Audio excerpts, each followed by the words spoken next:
आढळतंय, दोषी लक्षात येतंय, त्यांच्यावर कारवाई त्या ठिकाणी चाललेली आहे. दादा ते एकाने स्थानिक विचारा. स्थानिक आमदारांची माणसं त्या दिवशी सकाळी तिथे दिवसभर होती, सकाळपासून संध्याकाळपर्यंत होती आणि म्हणून त्यांच्याकडे एक शंकेने बघितलं जात आहे. ते चौकशी करू द्या ना. काय आहे, आता मी पण बारामतीचा 32 वर्ष आमदार आहे. आम्ही कामामुळं मुंबईमध्ये असतो, पुण्यामध्ये असतो, आम्ही मतदारसंघात नसतो. जे आमदार आहेत ते बहुतेक मतदारसंघात असतात, शहरी भागातले पण आमदार मतदारसंघात असतात. त्यांच्या भागामध्ये जर एखादी गोष्ट घडली तर आमदाराला रात्री अपरात्री तिथं जावं लागतं. पाठीमागच्या काळामध्ये त्याच सुनील टिंगरेंच्या भागामध्ये एक स्लॅब का काहीतरी कोसळलं होतं, तुम्हाला आठवत असेल, आणि त्याच्यामध्ये काही जण निष्पाप लोक मृत्युमुखी पडली. ताबडतोब तो त्या ठिकाणी पोचला आणि त्याबद्दलची जे काही लोकप्रतिनिधी या नात्याने ज्या गोष्टी करायच्या असतात ते करतात. दुसरी गोष्ट, ज्यावेळेस आपल्यामध्ये पुण्यामध्ये पूर येतो किंवा आणखीन काही घटना घडतात त्याही वेळेस हे पुण्यातले बहुतेक लोकप्रतिनिधी ताबडतोब त्यांच्या कार्यकर्त्यांना, त्यांच्या सहकाऱ्यांना घेऊन त्या ठिकाणी पुढे येतात आणि त्याच्यामध्ये मदत करण्याचा प्रयत्न करतात, चौकशी करण्याचा प्रयत्न करतात. जे काही दोषी असतील त्यांच्यावर कारवाई करा अशा पद्धतीनं ते त्या ठिकाणी सांगतात. ही घटना घडली, ही रात्री उशिरा घडलेली. उशिरा बहुतेक जण आपण सगळेजण झोपलेला असतो, त्यांना कुणाचा तरी फोन आला. आता फोन कुणाचा आला, काय आला, त्यांनी त्याच्याबद्दल सांगितलेलं आहे आणि त्याच्यातनं तो पोलीस स्टेशनमध्ये आला आणि पोलीस स्टेशनमध्ये त्यांनी ती सगळी गोष्ट पाहिली. त्यांनी कुठंही कुणाला पाठीशी घाला अशा पद्धतीनं सांगितलं नाही. त्या संदर्भामध्ये कुणीही, आता काही जण तर माझ्यावरच घसरले. वास्तविक तुम्ही सगळे मीडिया मला ओळखता, मला माझ्या जवळच्या कार्यकर्ता चुकला आला तरी मी तिथं जर तो चुकीचा वागलेला असेल, कायदा हातामध्ये घेण्याचा प्रयत्न त्यांनी केलेला असेल तर मी स्वतः जाहीर भाषणामध्ये पण सांगतो आणि अधिकाऱ्यांना पण सांगतो, संबंधितांना टायरमध्ये घ्या आणि जे काही नियमानिक कारवाई असेल ती त्या ठिकाणी करा.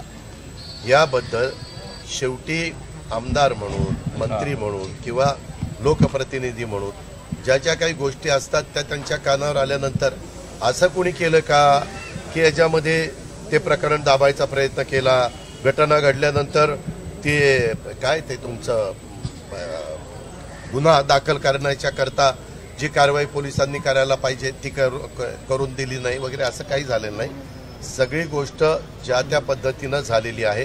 परंतु ह्याच्यात काही वेगवेगळ्या डिपार्टमेंटचे लोकांनी चुका केल्या.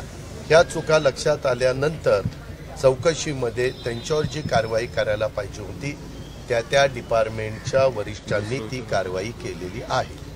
तुम्हाला कुठले मल्टिपल कॉल्स आलेत वगैरे आणि तुम्ही सीपींना काहीतरी खूप कॉल केले म्हणे, असं काहीतरी? मी सीपींना वरचेवर फोन करत असतो काही ना काही कामाच्या निमित्तानं. या केसमध्ये मी सीपींना फोन केलेला नाही, कारण माझं सीपींचं केस झाली किंवा त्याच्यानंतर मी होतो कुठं मी सीपींना सांगितलेलं नाही. मी सीपींना सांगितलं असतं तर मी बोललो असतो ना की मी सीपींना फोन, आणि जर मी यदा कदाचित फोन केला असता तर मी काय सांगितलं असतं की अशा अशा पद्धतीनं पुण्यामध्ये घडलेलं आहे, जे कोणी दोषी असतील त्यांच्यावर कारवाई करा, दोषी असल्यावर कारवाई करा, हे सरकारमधल्या लोकप्रतिनिधींचं सांगणं कामच आहे. पण दादा, दुसरे प्रश्न होता की तुमचे आमदार दिलीप कोंडके ज्या पद्धतीने प्रांताधिकाऱ्यांवर दबाव आणतात, काय केली शेवटी? नाही, एक मिनिट थांबा. ती जर पूर्ण हिस्ट्री तुम्ही बघितली तर त्याच्यामध्ये स्वतः कलेक्टरांनी पण सांगितलं काय झालं ते. तुम्ही कारण नसताना प्रत्येक वेळेस एखादा अधिकारी बोलला म्हणजे त्या अधिकाऱ्याचं खरं आणि आमदाराचं खोटं असं कसं तुम्ही समजता? दादा त्यांनी एक मिनिट तसं नाही होते पूर्ण. त्या संदर्भामध्ये जिल्हाधिकाऱ्यांनी पण त्याच्याबद्दल, माझी जिल्हाधिकाऱ्यांची भेट झाली होती त्यावेळेस सांगितलं, कारण मागं तिथं जमिनीचा मोबदला घेण्याच्या करता काही वेडेवाकडे प्रकार चाललेले होते. त्यावेळेस राजेश देशमुख कलेक्टर होते. मी राजेश देशमुखांना एवढंच सांगितलं, जर कुठला आपला रेव्हेन्यूचा अधिकारी चुकीचं करत असेल तर त्याच्या ती जबाबदारी काढून घ्या त्याच्याकडची आणि दुसऱ्यावर द्या. हे तर मी नेहमी, आज बाळांनो पत्रकार मी आज 30-32 वर्ष काम करतोय. यामध्ये जर कुठल्या अनेक बाबतीमध्ये मला प्रशासनाकडनं काही तक्रार आली वरिष्ठांच्याकडनं की हा कुठंतरी चुकीचं वागतो, तर त्यावेळेस मी अधिकाऱ्यांना सांगतो, वरिष्ठांना, की तुमच्या कायद्याच्या नियमाच्या चौकटीमध्ये बसून जी काही कारवाई तुम्हाला करता येईल ती करा. कुणाला कारण नसताना त्रास होईल असं वागू नका, हे तर सांगायचं कामच आहे. जरंडेश्वरची चौकशी एसीबीनी सुरू केली अशी माहिती कळते. ओपन इन्क्वायरी चालू आहे भ्रष्टाचाराच्या प्रकरणात. काय आपल्याला काय त्रास होतो? जी काही चौकशी, एक मिनिट, ज्याच्या कुणाच्या बद्दल भ्रष्टाचाराच्या बद्दल तक्रार असेल त्याची चौकशी करणं, हे चौकशीचा अधिकार ज्यांच्या हातात आहे त्यांचं कामच आहे. त्याच्यात वेगळं काय घडलं? ईडीनी चौकशी बंद केल्यानंतर असू द्या परत ना. जर एखाद्याने चौकशी बंद केली आणि नंतर दुसऱ्या कुठल्या डिपार्टमेंटला वाटलं ही चौकशी केली पाहिजे तर केली पाहिजे. ते तुमचे असेल, आणखीन कुणाची असेल, आमची कुणाची असेल, केलीच पाहिजे. नाही, शंका अशी येते की जाणीवपूर्वक अजितदादांना अडचणीत आणलं जाते की काय मला जाणीवपूर्वक कुणी अडचणीत आणत नाही. तुम्ही काळजी करू नका. तुमच्यासारखे हितचिंतक माझ्या पाठीशी आहे आणि मी माझ्या राजकीय जीवनात काम करत असताना कुठेही वेडवाकडं काम करत नाही. त्याच्यामुळे मी निर्धास्त असतो. सुनील तटकरे म्हटलेत की शरदचंद्र पवार गट, मला त्याच्यातलं काही माहिती नाही. तुम्ही कोणतरी बोललंय आणि म्हणून याच्याबद्दल तुमचं काय मत आहे जी मला माहिती आता, अरे बाबा मला माहिती नाही म्हणल्यानंतर मी काय करू? मी त्यांच्या प्रांताध्यक्षाच्या वरचा आहे तरी मला माहिती नाही. मी राष्ट्रीय अध्यक्ष आहे. आणि दुसरी गोष्ट, मला आत्ता जे काही माहिती होतं तेवढं मी सांगितलं. तरी देखील कधी कधी आम्हालाही वाईट वाटतं. आता मी गाडीतनं उतरतोय कारण कोणतरी मीडियाची एक व्यक्ती, दादा बोला, अगं थांब ना, ज्याचं काम आहे 9 वाजता उद्घाटन आहे, बोर्ड लागलेला आहे, त्यांची सगळी लोक आलेली आहेत, महिला आलेल्या आहेत. त्याच्यानंतर मी तुम्हाला बोलू दे, काय एवढे पळून नाही चाललो, सगळ्यांची उत्तरं देतो. आपलं काही आपण चुकीचं केलेलं नाही, त्याच्यावर काही घाबरायचं कारण नाही.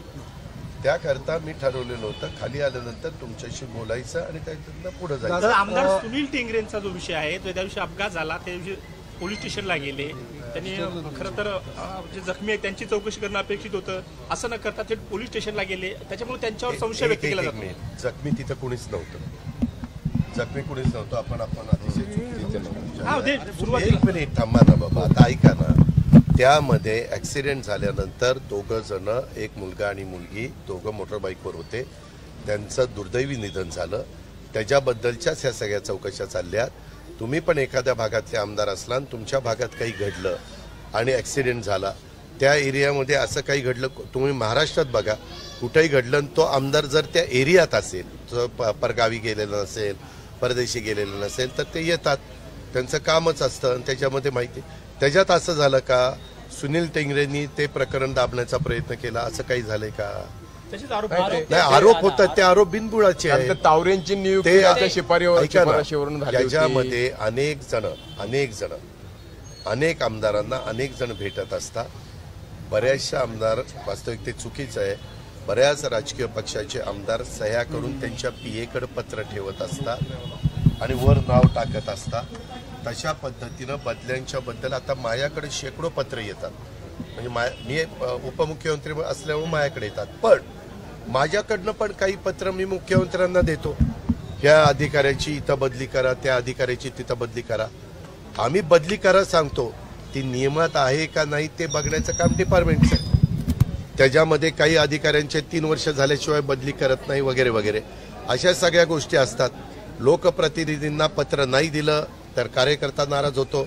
साधं पत्र पण देत नाही, शिफारस पत्र आहे. ते करायचं नाही करायचं ते ज्यांना शिफारस केलेली आहे त्यांचा तो अधिकार आहे. आम्हाला अनेकांची पत्र येतात. माझ्याकडे आता फायनान्स अँड प्लॅनिंग आहे, त्याच्यामध्ये खूप काही पत्र आल्यानंतर मी त्याच्यामध्ये जर योग्य असेल तर करण्याचा प्रयत्न करतो, योग्य नसेल तर मी ते पत्र बाजूला ठेवतो. महानगरपालिकेच्या माध्यमातून केले गेले जवळपास 100हून अधिक पब असतील, हॉटेल असतील, अनधिकृत बांधकाम तोडलं गेलं. पण हे जेव्हा कधी लक्षात आलं, उशिरा सुटण्याचं शानपण आहे. पुणेकरांची मागणी अशी आहे की या अधिकाऱ्यांची तुम्ही ईडी चौकशी लावणार का, कडक कारवाई? तुम्ही लगेचच तुम्ही ईडी शिवाय, ईडीला काही तेवढीच कामं नाहीयेत. आपला देश एवढा मोठा आहे, उठलं की ईडी, ईडीकडे जाणाऱ्या केसेस वेगळ्या असतात. असं करू नका. आपण पण आता ताई पानांनी काही पण प्रश्न विचारू नका, अधिकार आहे तुमचा. एक मिनिट आमचं तू नंतर आलाय, थांब जरा. त्याच्यामध्ये तुम्ही सांगितलं ते बरोबर आहे. जर आता सध्या तर प्रशासक आहे सगळीकडं, ज्या त्या उद्या तुमचं पोस्टिंग आयुक्त म्हणून झालं, त्यांचं पोस्टिंग सीपी म्हणून झालं, तर आम्ही कोणी पोस्टिंग झाल्यानंतर माझा पहिला त्या सीपीला, त्या एसपीला, त्या आयुक्तांना सांगणं असतं, नियमाच्या बाहेर जाऊन अजिबात कुठलं करू नका, राजकीय दबावाने कुठलंही काम करू नका, त्याच्यामध्ये कारण नसताना मग पुढं ते निस्तरता नाके नऊ येतं. नियमाने वागलो तर हे प्रश्न कधी पण निर्माण होत नाही. आत्ता पण ह्या केसमध्ये आपण बघताय, ह्यामध्ये जे कोणी संबंधित आहे त्याच्यामध्ये तुम्ही म्हणाला की त्यांच्या आईला पण काहीतरी घेतलंय, याचा अर्थ तिथं पण ब्लडच्या संदर्भात काहीतरी तक्रार असेल आणि ते चौकशीमध्ये निष्पन्न झाले असेल.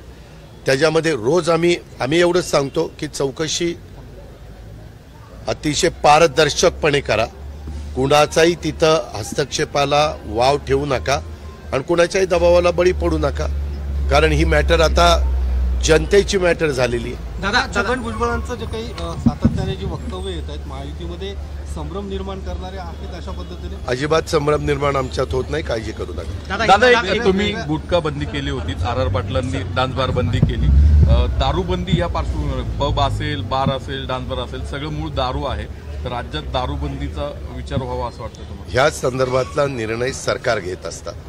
आजपर्यंत जेवढी सरकार आली त्याच्यामध्ये कुणीही दारूबंदीचा निर्णय त्या ठिकाणी घेतलेला नाहीये. काही जिल्ह्यामध्ये आपण बंदी केली, उदाहरणार्थ वर्धा, उदाहरणार्थ चंद्रपूर, असे काही जिल्ह्यामध्ये बंदी त्या ठिकाणी झाली. त्याबद्दलचा निर्णय हा धोरणात्मक असतो.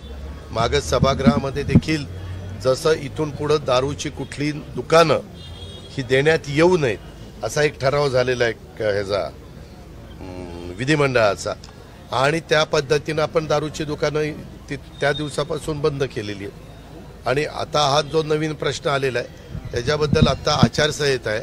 आम्ही आचारसंहिता उठावी म्हणून प्रयत्न केलेला होता, शिथिल करावी म्हणून, परंतु निवडणूक आयोगाने सांगितलं 6 तारखेपर्यंत आम्ही काही ते शिथिल करणार नाही.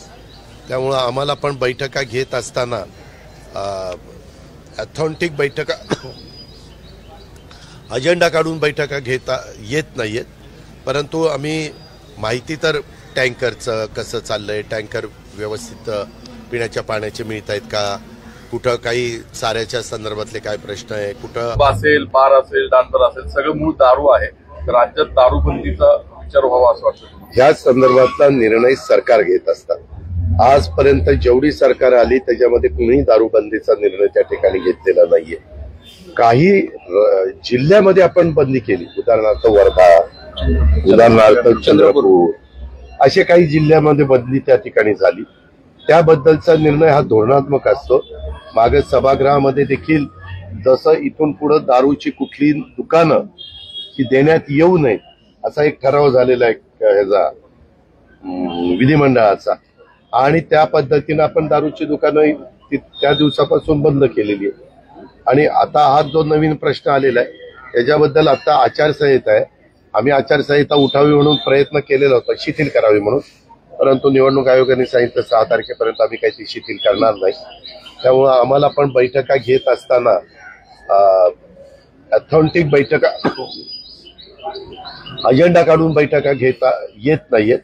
परंतु आम्ही माहिती तर टँकरचं कसं चाललंय, टँकर व्यवस्थित पिण्याच्या पाण्याचे मिळत आहेत का, कुठं काही चाऱ्याच्या संदर्भातले काय प्रश्न आहे, कुठं अवकाळी पाऊस पडला, वादळी वारं आलं, त्याच्यात काही नुकसान झालं, त्याचे पंचनामे झालेत का, बियाणं लोकांना मिळत आहे का, खतं मिळत आहेत का, खरीप पूर्व जी तयारी करायची असते क्रॉप लोन वगैरे ते मिळते का, अशा प्रकारचा आढावा मुख्यमंत्री त्या ठिकाणी घेत आहेत. आणि त्याच्याबद्दलची आमची पण कारवाई, मी पण मंत्रालयामध्ये बसून न कुठला आचारसंहितेचा भंग होता ज्या ज्या गोष्टी करता येतील त्या करण्याचं काम आम्हा लोकांचं चालू है। दादा एक शॉर्ट में हिंदी में जाना चाहिए, क्या सरकार को बदनाम करने की कोशिश इस केस में हो रही है? आपको ऐसा लगता है जिस तरह से जो है पूरे आपके अगेंस्ट अपोजिशन में जो करना है अपोजिशन का काम चालू है, लेकिन आपने देखा होगा शुरू से ही मेरे ख्याल से घटना हुई रात को 2, 2:30, 3 बजे शायद, मुझे मालूम नहीं, लेकिन उसी टाइम, और उसके बाद सुबह सबको पता जब चला तब से इंक्वायरी चालू है। उसमें खुद होम मिनिस्टर ने जो भी सूचना करनी चाहिए थी वो उन्होंने की है। हमारे चीफ मिनिस्टर ने भी उसमें इस केस के बारे में जो भी डिपार्टमेंट को बताना चाहिए वो उन्होंने बताया। मैंने भी गार्डियन मिनिस्टर के नाते बताया। सब इंक्वायरी ठीक तरह से चालू है और जैसे जैसे इंक्वायरी आगे जा रही है वैसे वैसे जो भी लोग उसमें जिम्मेवार है उनके ऊपर एक्शन तुरंत हो रही है। दादा आज शेवटच्या टप्प्याचं मतदान पार पडतंय, संध्याकाळी एक्झिट पोल येणार आहे, तुमचा एक्झिट पोल काय आहे? माझा ह्याच्या कशावरही एक्झिट पोलवर विश्वास नाही। मी अनेकदा निवडणुकीला सामोरं गेलोय, आता ते मशीन मध्ये बंद झालंय। टोटल मारल्यावर 4 तारखेला सकाळी कळेल। काही 2 दिवस उशिरा कळलं म्हणून काही आकाश पाताळ एक होत नाही, त्याच्यावर मी शांत आहे। पुढे रोज काहीतरी सांगतं, आपण ह्या कारणाचं ऐकायचं, त्या कारणाने सोडायचं। आता पाण्याचा विषय जर म्हटलं आपण सध्या पुण्यामध्ये सवाल उठाए जा रहे हैं, उसको किस तरह से आप देखते हैं? आपके कॉल जो है सीपी को गए थे, ऐसे भी सवाल। मेरा एक भी कॉल इस केस के बारे में सीपी को गया नहीं, एक भी कॉल चेक करो, मेरा पूरा उसके बारे में कहना है। दूसरा, सुनील टिंगरे जी ने खुद प्रेस कॉन्फ्रेंस लेके इसके बारे में सब कुछ उनको जो बताना चाहिए तो वो बताया। अभी उसको शुगर है तो इसके लिए वो बीमार है। और क्या होता है, जब कभी टेंशन बढ़ जाता है, किसी को टारगेट करने की कोशिश होती है, तब जिसके बारे में होती है वो थोड़ा सा तबीयत उसकी खराब हो जाती है, इससे बहुत दफा हो जाता है, इसीलिए वो अभी आपके सामने नहीं आ रहा है। लेकिन उन्होंने बताया है, मैं उसके कांटेक्ट में हूँ, उन्होंने बताया कि दादा जो भी इंक्वायरी करनी हो, मेरी एक भी गलती इसमें नहीं है और वो इंक्वायरी के लिए सब इंक्वायरी के जो भी सवाल पूछेंगे वो सवाल को जवाब देने के लिए वो तैयार है। रिंग रोडचं टेंडर आलेलं आहे पुण्याचं, 40% अबाउट टेंडर आलेलं आहे। पेपरला वाचलं ती बातमी, परंतु 6 तारखेपर्यंत आचारसंहिता आहे। पुन्हा काय होतं, तुम्हीच प्रश्न विचारता, तुम्हीच विचारता आचारसंहितेच्या काळात तुम्ही कशी काय डायरेक्शन दिल्या, त्याच्यावर 6 तारखेच्या नंतर त्याच्यामध्ये रस्ते विकास महामंडळाकडे ते डिपार्टमेंट ते काम आहे, ते PWD कडे किंवा दुसऱ्या कुणाकडे नाहीये। त्याच्यावर दादाजी भुसे आणि मुख्यमंत्र्यांशी मी त्या ठिकाणी बोली, असं इतकं 40% जास्त याचं काही कारण नाही। त्याच्याबद्दल शेवटी जनतेचा पैसा योग्य पद्धतीनेच त्याच्याबद्दलची कारवाई केली। त्याला 6 तारखेनंतर सध्या आता 5.63 TMC पाणी सध्या आपल्या इथं आहे। 6 तारखेनंतर पुण्याच्या पाणी कपातीबाबत निर्णय होणार आहे। साधारण आयुक्तांना आणि पाण्याची जबाबदारी वितरणाची ज्या अधिकाऱ्यांच्याकडं त्या कॉर्पोरेशनची त्या नगरपालिकेची असते, त्यांच्यावर सगळं ते अवलंबून असतं, त्यांना तो अधिकार दिलेला असतो। मुंबईमध्ये सुरुवातीला 5% पाणी कपात केली, परंतु त्याच वेळेस सांगितलं की हे असंच जर पाऊस जर विलंब झाला तर आम्ही दुसऱ्या आठवड्यात 10%